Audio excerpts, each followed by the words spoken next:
Hi, this is Don Nelson, host of the Additive Reporter and editor of the Additive Report.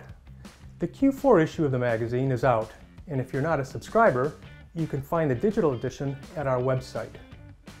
It's chock full of news about users of additive manufacturing, new additive technologies and products, and interviews with additive manufacturers who push 3D printing forward.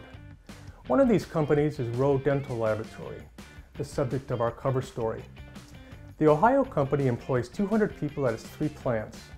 ROE was one of the first dental labs to adopt 3D printing and other digital manufacturing technologies. Today, ROE operates 66 3D printers. 35% of the company's dental products are 3D printed, and it uses 3D printing to help it produce another 15 to 25% of its products.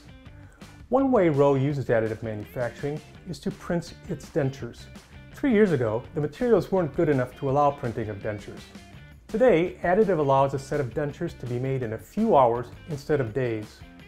ROE President B.J. Kowalski said that in the 21st century, 3D printed dentures will take the main stage and be the main method for producing dentures. Besides dental products, earlier this year, ROE won a contract to 3D print 1 million nasal swabs for the state of Ohio. This kept its employees working while creating cash flow. ROE is a good example of an old line manufacturer that continually reinvents itself and stays relevant by adopting cutting-edge technology.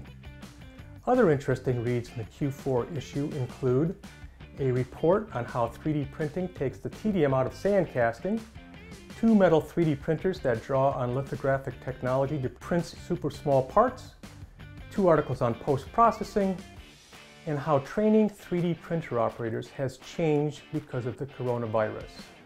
I think you'll like the issue. This is Don Nelson. Thanks for watching. Please check out our other videos and social media channels, and I'll see you next time.